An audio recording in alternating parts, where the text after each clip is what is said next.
आज सकाळ पाखरु बात्याटी मोड़ नहीं यार बर्तमान दिग हो उत्तर दिग को एवं आउ कि समय पर्यंत यह उत्तर दिग गति कर उत्तर उत्तर पूर्व दिग को यार गति परिवर्तन होशा उपकूल अंचल आड़ को गति करमी आप देखिपे एठारे यार प्रभाव में बर्तमान उत्तर आंध्र प्रदेश आरंभ करशार सभी तटीय जिला मानक क्लाउड भरी रही वर्षा लगी रही काली संध्या पाखर एवं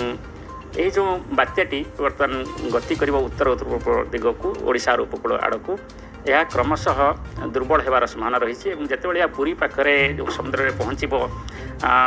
5 तारिख दिन मध्याह्न पाखापाखि से यह गोटे डीप डिप्रेशन बा गभीर अवपात भाव में आसिक पहुँचवार संभावना रही तेणु आम आगु जो पूर्वानुमान करूँ पवन बेग 70 ରୁ 80 और गस्टिनेस 90 किलोमीटर प्रति घंटा हे ता न हो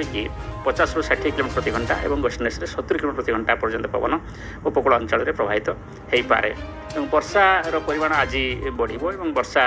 जहाँ आम कहीचु केतेक जगार प्रबल अति प्रबल वर्षा हो पाए विशेषतः उपकूलवर्ती जिला मानक निकटस्थ आभ्यंतरीण जिले में। सर केते समय मध्य साइक्लोन टी अवपातर रूप ने अनुमान कर आज राति को हे तो या गभीर अवपात हो संध्या कि राति बेलू गभीर अवपात हो यही गभीर अवपात हिसाब से ही या ओडिशार उपकूल निकट में अतिक्रम कर पुरी सर कौन जगह हिट कर कौन संभावना ना